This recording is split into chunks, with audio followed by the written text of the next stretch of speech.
over what they describe as the behavior of the leadership of organized labor during the ongoing 2026 base pay negotiation between organized labor and the government of Ghana.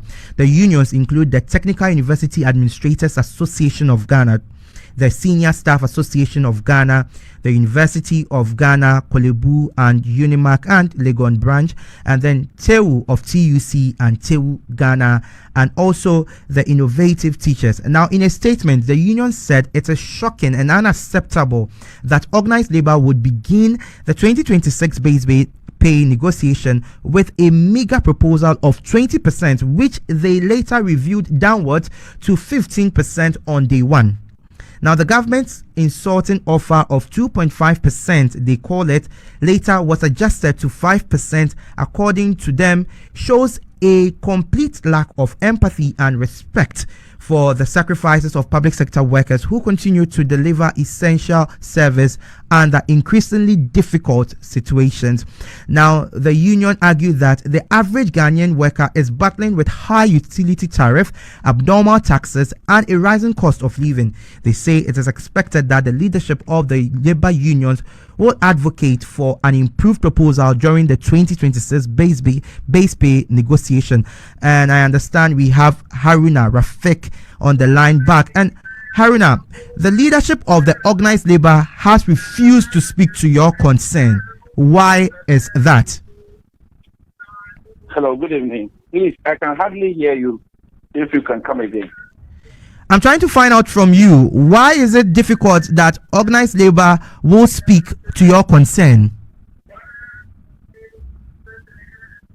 Well, the line is not so clear, but if I get you, are you asking, why our press statement?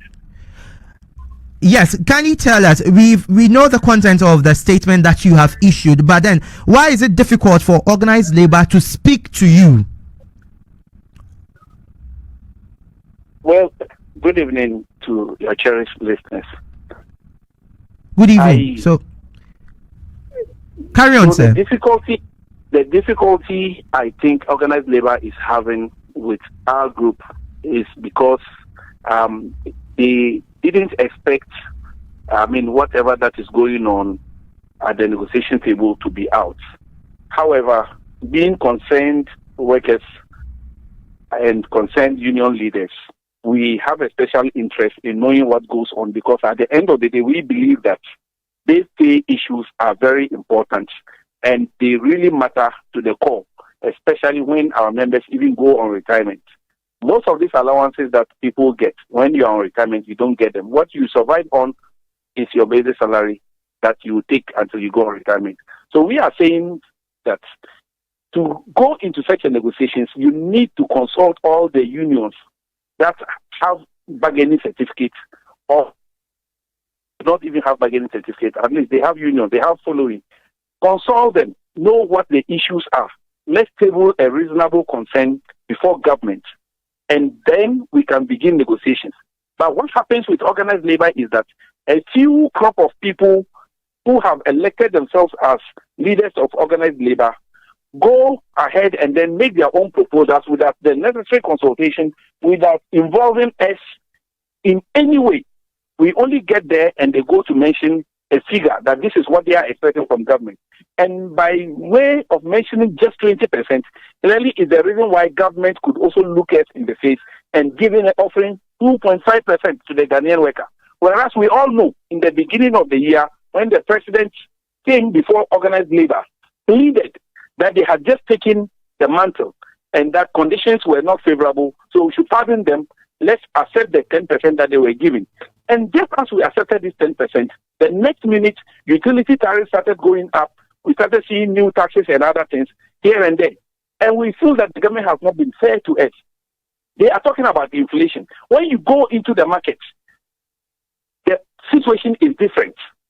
When you go to buy food produce, the situation is different. So we are saying that we need real income. So they should give us realistic proposals.